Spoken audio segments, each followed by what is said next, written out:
ወመንፈስ ቅዱስ አሐዱ አምላክ አሜን። ክቡር መጋቤ ሰናይ ሚካኤል የካቴድራላችን ምክትል ሊቀመንበር፣ ክቡራን ሊቃውንተ ቤተ ክርስቲያን፣ ካህናት፣ ዲያቆናት፣ በዚህ ቅዱስ ስፍራ የተሰበሰባችሁ የእግዚአብሔር ቤተሰቦች ምእመናንና ምእመናት እንዲሁም ሕፃናት በወደደንና ባፈቀረን በኃያሉ በልዑል እግዚአብሔር ፍጹም ሰላም እንደምን አደራችሁ? እንደምን አደራችሁ? እንደምን አረፈዳችሁ? በቸርነቱ የጠራን በምሕረቱ ያቀረበን በቤቱና በቅጽሩ በተቀደሰው መቅደሱ የሰበሰበን የሰራዊት ጌታ እግዚአብሔር ስሙ ለዘላለሙ የተመሰገነ ይሁን። አነ ውእቱ ኖላዊ ኄር ወኖላዊ ሰኄር ይሜጡ ነፍሶ ቤዛ አባግኢሁ። የዮሐንስ ወንጌል ምዕራፍ 10 ቁጥር 11 እውነተኛ እረኛ እኔ ነኝ። እውነተኛ እረኛ ነፍሱን ስለ በጎቹ አሳልፎ ይሰጣል። ይህንን ቃል የተናገረው ጌታችን መድኃኒታችን ራሱ ኢየሱስ ክርስቶስ ነው። ቃሉን የጻፈው ወንጌላዊው ቅዱስ ዮሐንስ ነው።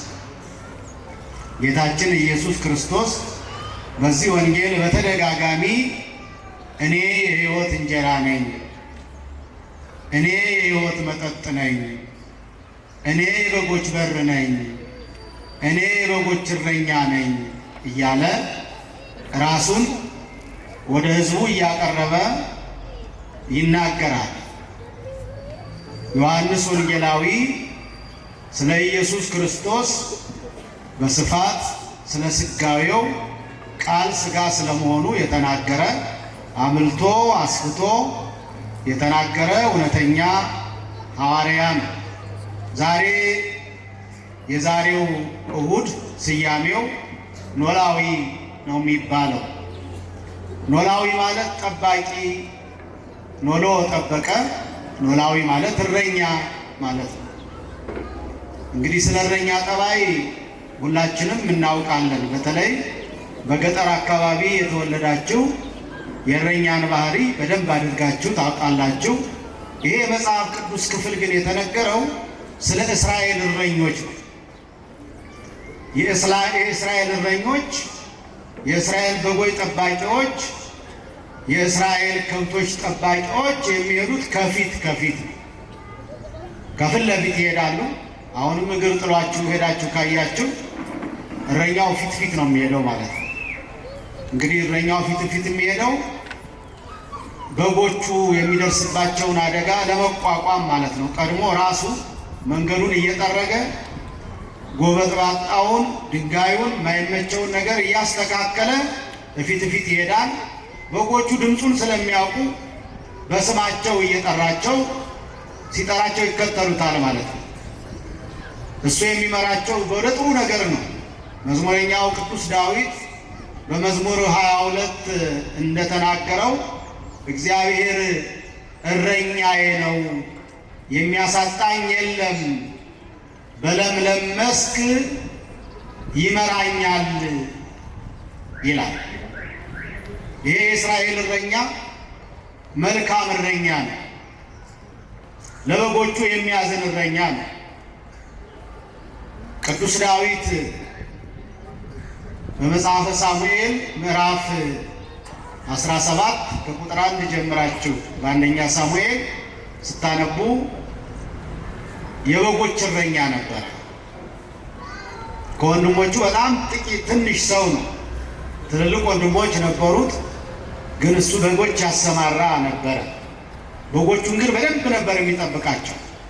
እንደ ዕድሜው ሳይሆን ጠላት ሲመጣ፣ ተኩላ ሲመጣ፣ ቀበሮ ሲመጣ፣ አንበሳ ሲመጣ በእጁ እየጨበጠ የሚያደቅ ኃይል የሚያደቅ ክንድ ነበረው።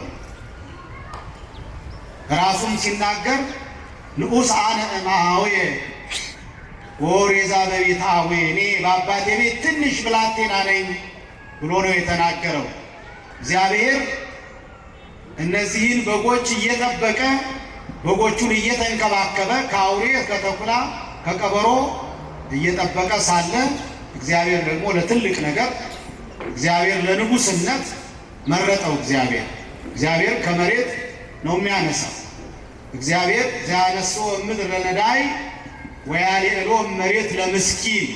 እግዚአብሔር ከመሬት ያነሳል።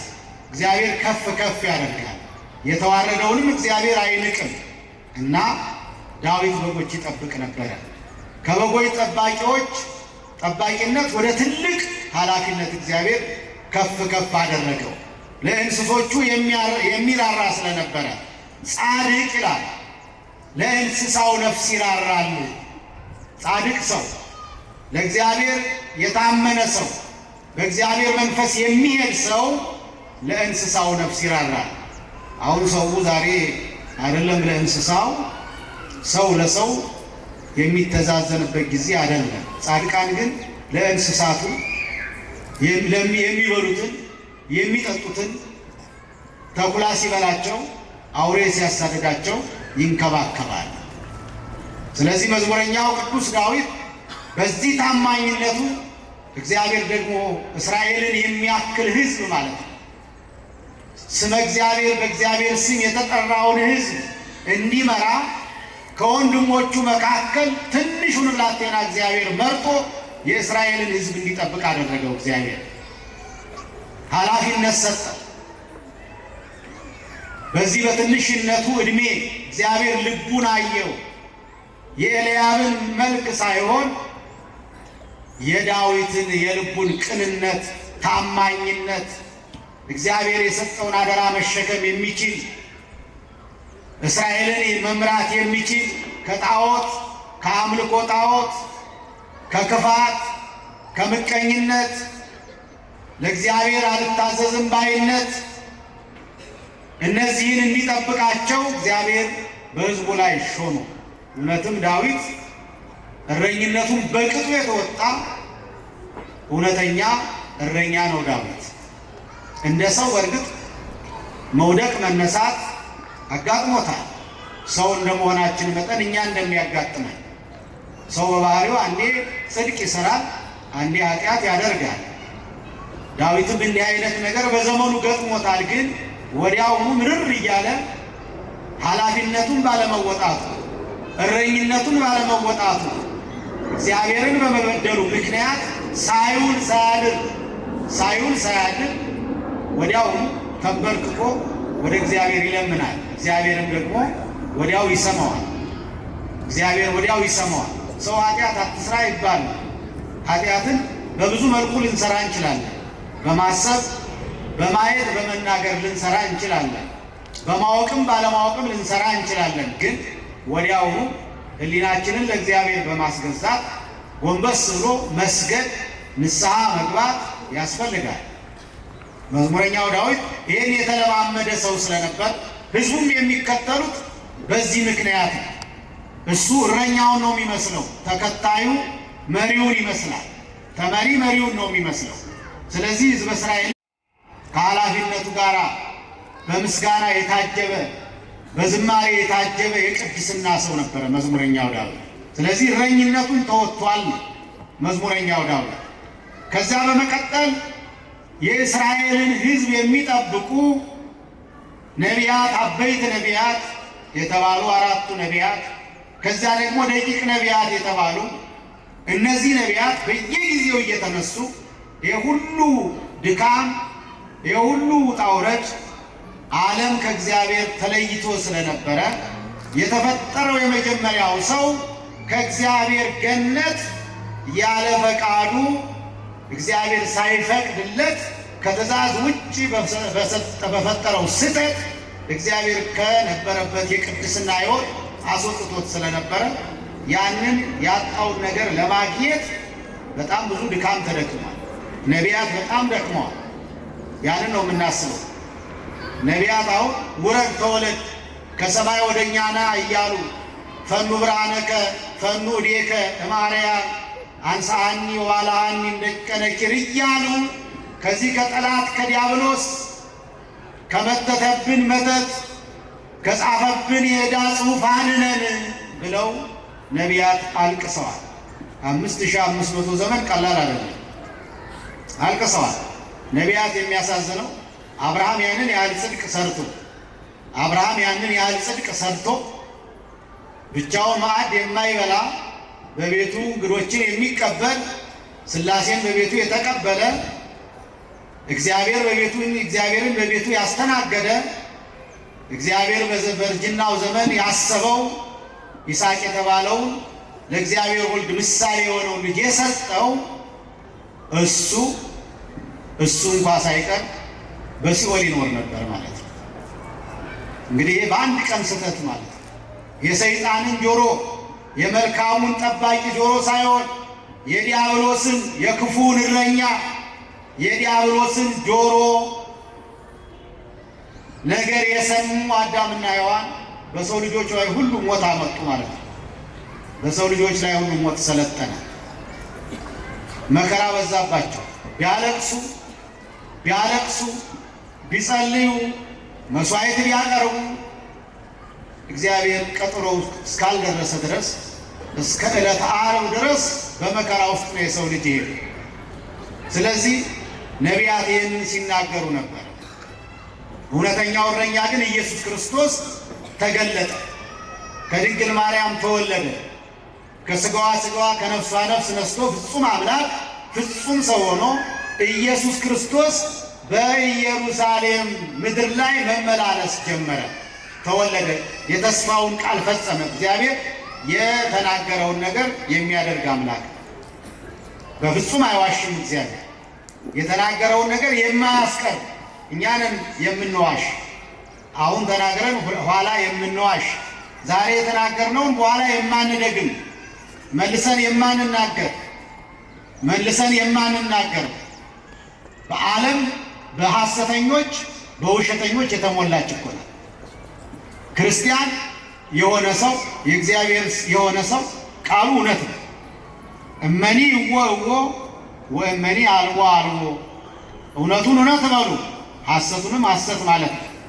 ሰይጣን ግን የሐሰት አባት ስለሆነ ሐሰትንም ከራሱ ስለሚናገር ሰይጣን ዲያብሎስ የውሸት አባት፣ ብርሃን ሳይሆን ብርሃን ነኝ ይላል።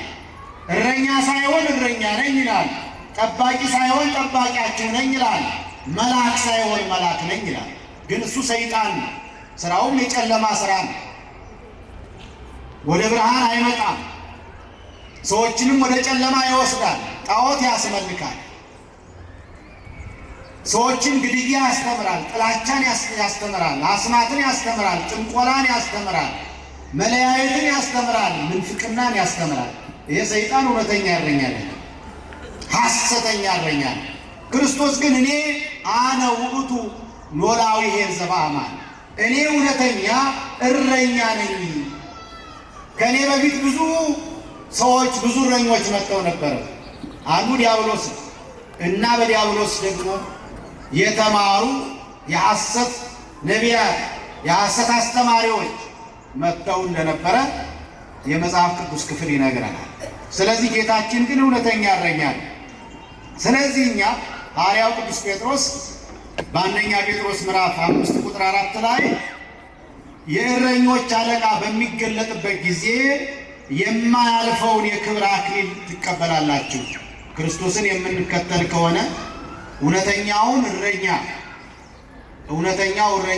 የእውነተኛው እረኛ ሰባኪዎች ካህናት ናቸው። የእውነተኛው እረኛ ሰባኪዎች ሊቃነ ጳጳሳት ናቸው።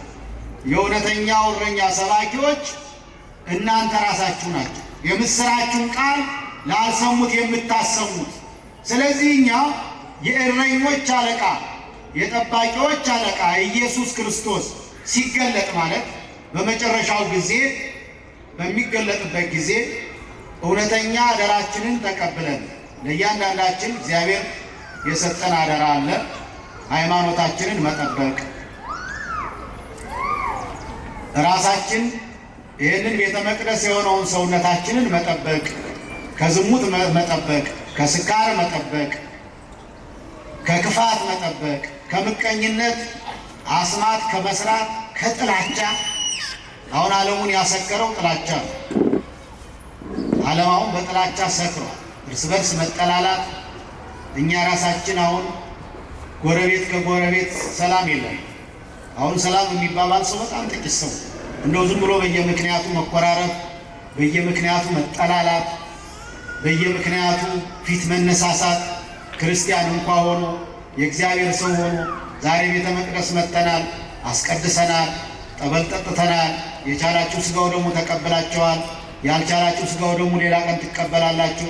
ነገር ግን ክርስትና ማለት ክርስቶስን መምሰል ማለት ነው። ባጭሩ የክብር አክሊል የምናገኘው የእረኞች አለቃ በተገለጠ ጊዜ የክብር አክሊል ማግኘት የምንችለው ክርስቶስን በሕይወታችን ስንመስለው። እሱ ማንንም ሰው ያልተሳደበ፣ ሲሰድቡት እንኳ ያልተሳደበ፣ በጥፊ ሲመቱት መልሶ ዝም ያለ፣ በላዩ ላይ ምራቅ ሲተፉበት ዝም ያለ፣ የሾህ አክሊል ጎንጉነው በአናቱ ላይ ሲያደርጉበት ምንም ያልተናገረ ዝም ያለ፣ በሚሸልቱት በግ ፊት ዝም እንደሚል በግ ምንም ያልተናገረ ኢየሱስ ክርስቶስ። ክርስቲያኖች ሕይወታችን ይህንን ነው የሚመስለው። ይህንን የምናደርግ ከሆነ የእረኞች አለቃ በሚገለጥበት ጊዜ የማያልፈውን ክብር አክሊል ትቀበላላችሁ። እኛ ትልቁ ምኞታችን ይሄ ነው። የማያልፈው ሁሉም ነገር የሚያልፍ ነው። አሁን የምናየው ነገር የሚያሸበርቀው፣ የሚያምረው፣ የደመቀው፣ የሞቀው ነገር ሁሉ ያልፋል። የማያልፍ ነገር የለም። ምንም ነገር የማያልፍ ነገር የለም። እስቲ በዘመናችን እኛ ስንት ነገር እንዳሳለፍን አስቡት። በጣም ትልልቅ ሀብት ያላቸው ብዙ መኪናዎች፣ ብዙ ሕንፃዎች፣ በባንክ ብዙ ብር ያላቸው ሰዎች ዛሬ የሉ፣ ትተውት ሄደዋል። እኛም ነገር ትተነው ነው የምንሄደው። ግን ባህሪያችን ሆኖ ጠባያችን ሆኖ አመላችን ሆኖ ሁልጊዜ በዚሁ መንገድ የተጠመድንና የተያዝን። እግዚአብሔርን የያዘ ሰው ግን ባለጸጋ ነው። እግዚአብሔርን የያዘ ሰው ባለጸጋ ነው። ቢጎልበት ይሞላለታል። እግዚአብሔር እጁ ሰፊ ስለሆነ ሁሉ የእሱ ስለሆነ ምድርና መላዋ የእሱ ስለሆነ መዝሙረኛው ዳዊት እንደተናገረው ለእግዚአብሔር ምድር በመልአ ዓለምኒ ወኩሎሙ እለ ይነብሩ ውስቴታ። ምድርና መላዋ የእግዚአብሔር ነው፣ የእኛ የሆነ ነገር የለም። ስለዚህ እውነተኛው እረኛ በጣም ነው የሚወደን ኢየሱስ ክርስቶስ። ለእኛ የከፈለው ዋጋ ነፍሱን ነው አሳልፎ የሰጠው። ለመሆኑ በምድር ላይ በጣም የሚወዳችሁ ሰው ወይም በጣም የሚወደን ሰው የሚሰጠን ወርቅ ነው፣ የሚሰጠን አልማዝ ነው። ግን ነፍሱን ስለ ጠላቱ አሳልፎ የሚሰጥ ሰው አይኖርም። ስለ ወዳጁ በጭንቅ ይኖራል ይላል ሐዋርያ። ስለ ጠላቱ ግን እኛ ጠላቶቹ ሳለን የወደደን እንደገናም ደግሞ እኛን ለማዳን የመጣ ኢየሱስ ክርስቶስ ስለሆነ ክርስቶስን እየወደድን እያከበርን በእረኝነቱ ጥላ ስር ተጠልለን ልንኖር ያስፈልጋል። ስለዚህ ነቢያት እየደጋገሙ በመዝሙር 80 ላይም ዮሴፍን እንደ መንጋ የምታሰማራው የእስራኤል ጠባቂ ሆይ ተገለጥ ብሏል። መዝሙረኛው ዳዊትም ተገለጥ። በቃ ይሄ ጭንቀት ነው። ሰው ሲጨንቀው የማይሆነው ነገር የለም። ስለዚህ ጨንቋቸው ነበር ነቢያት። ወደ ላይ ቢያዩ ምንም የለም። መላእክት ወደ ሰው ልጆች አይመጡ። ከዚህ ያለው ምስጋና ወደ እግዚአብሔር መባው አይሄድ። የተቋረጠ አገልግሎት ማለት ነው። የተቋረጠ አገልግሎት፣ ዝም ያለ ዓለም፣ ጭጭ ያለ ዓለም፣ በጨለማ የተዋጠ ዓለም ነበረ። ስለዚህ ይሄ የሚያስጨንቅ ዓለም ውስጥ ግን ጠባቂዎች ነበሩ። እነ ዳዊት ነበሩ፣ እነ ኤርምያስ ነበሩ፣ እነ ዳንኤል፣ እነ ሕዝቅኤል ደቂቅ ነቢያት ነበሩ፣ እነ ሶፎንያስ፣ እነ ዮናስ ነበሩ። እነዚህ ግን እረፍት አልነበራቸውም፣ እረኝነታቸውን ተወጥተዋል።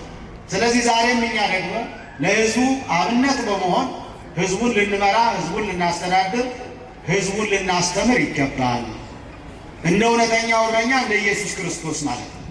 ፊት ፊት እየሄድን ይሄ ያው ቃል ነው የምንናገረው እኛ እውነቱ እንናገራለን የተጻፈውን እንጂ በተግባር አናደርገውም። ግን እንድናደርግ ነው የተጻፈው። በቃ እውነተኛው እረኛ ከፊት ከፊት ነው የሚሄደው። ከፊት ከፊት ይሄዳል። ለበጎቹ መልካሙን የለሰለሰውን ያማረውን ሳር እንዲበሉ ንጹሑን ምንጭ እንዲጠጡ ያደርጋቸዋል ማለት።